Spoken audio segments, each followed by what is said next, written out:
Well, I'm taking a break for a few days from doing the standard transmission into the automatic car and take a look at the engine that came in the donor car.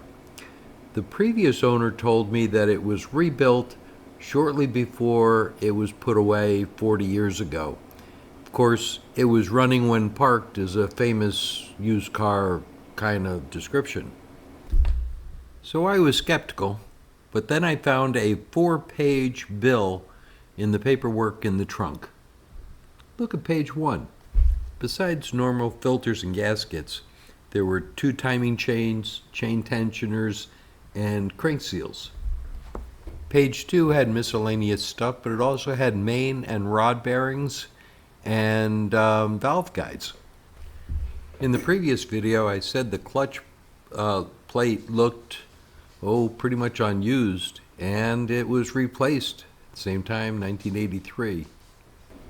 Page 4 is the total, and it came to over $1,000, which in 2025 dollars, which is when I'm recording this, would be around $3,500. Well, to check and see what I've got, my first goal was to take the plugs out, squirt a little oil in each cylinder, and lightly put the plugs back in just to keep the holes closed, and then let it sit there for a few days and let it kind of oil up the cylinders. But check out 4 of the spark plugs. The other 4 looked about the same, but I don't see these as having fired very much, if at all.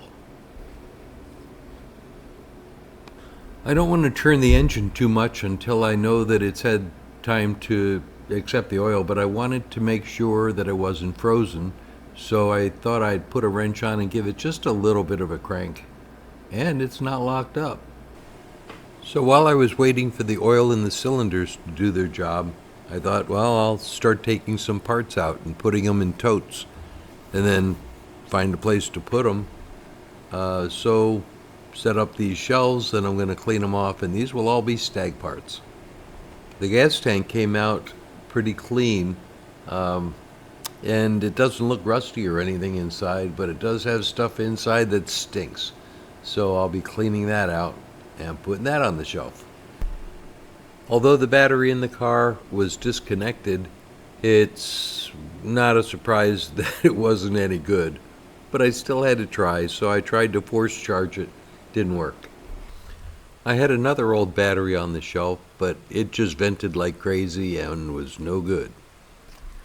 When I first wanted to turn the engine over, I bypassed the solenoid because, well, I wanted to make sure that wasn't going to be a problem. It worked and the engine turned over, but don't hook it up this way. The switch gets really hot, lots of current.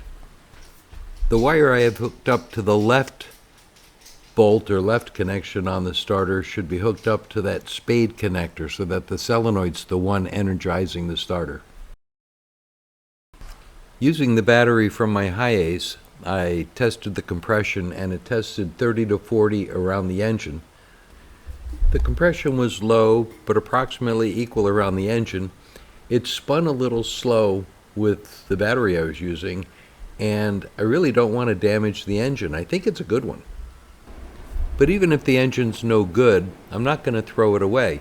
So I'm going to save testing it more for later and start back on the changing of the transmission and all from from auto to standard in the silver car. So this stand will be the engine's new home until I hook up a way to make sure it has oil pressure and is working the way it's supposed to. Well, that's it for this one. I hope you're enjoying the short form because they're easier to make and less tedious to watch. So thanks for watching, and this is the wall of my frequently used tools, so this old guy can know when some are missing.